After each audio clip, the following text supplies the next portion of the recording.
What's up, dudes and dudettes? Raleigh, thank you for having me. So, let's talk about Anubias. Now, there's a lot of different varieties of Anubias. There's a lot of them, actually. There's actually a couple different kinds of Anubias nana as well. What I have in here is Anubias congensis and Anubias nana right down in there, but mainly Anubias congensis.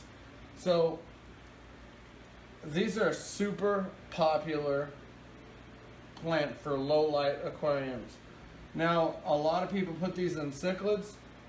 Now, I'll show you how I did it and who I learned this trick from, especially with sand bottom tanks. I don't actually fertilize these. I really haven't done it in probably years, but I want to show you real fast.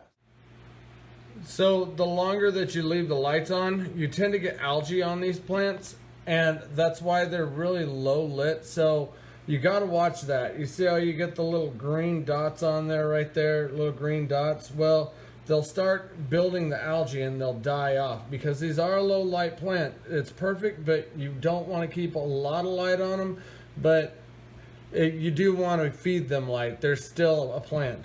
You'll get a lot of littler ones growing. Like I said, these are a couple years old, but these are actually held in this sand with zip ties and lava rock.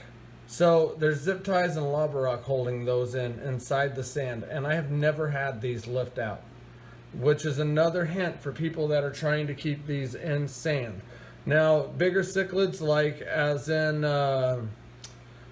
like peacocks, haps, and mbuna, especially mbuna, that's a no. So you'll get a lot of people saying that, yeah, I keep these with mbuna. That's awesome that you can, but a lot of people in the world can't do that.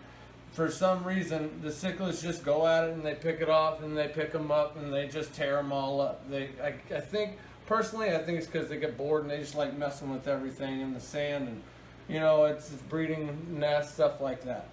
But if you're looking for something that's low light and low maintenance, these are absolutely perfect for beginner plants. I have a couple other different plants that I keep, but these are my go-to plants for greens. Perfect for beginners, so if you're a beginner plant, this is the best way to go, in my opinion. Perfect for Tanganyikans too. Shell dwellers, I'm a huge Tanganyikan person. I love Tanganyikans. This is one of my show tanks. So I'm right here at one of my shell dweller setups, and as you can see, I have another piece of Anubias in here just for a little splash of color. And this is where that trick that I had mentioned in there with the rocks and the Anubias, tying them together with zip ties, that trick I actually picked up from Kevin Pitts.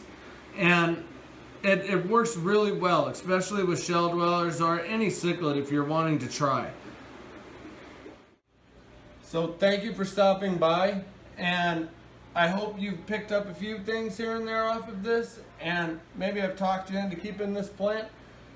Once again, thanks for stopping, and I hope everybody has a happy holiday and stay safe, everybody. It's been a really weird year, but I wish your family the best. Raleigh, thanks for having me.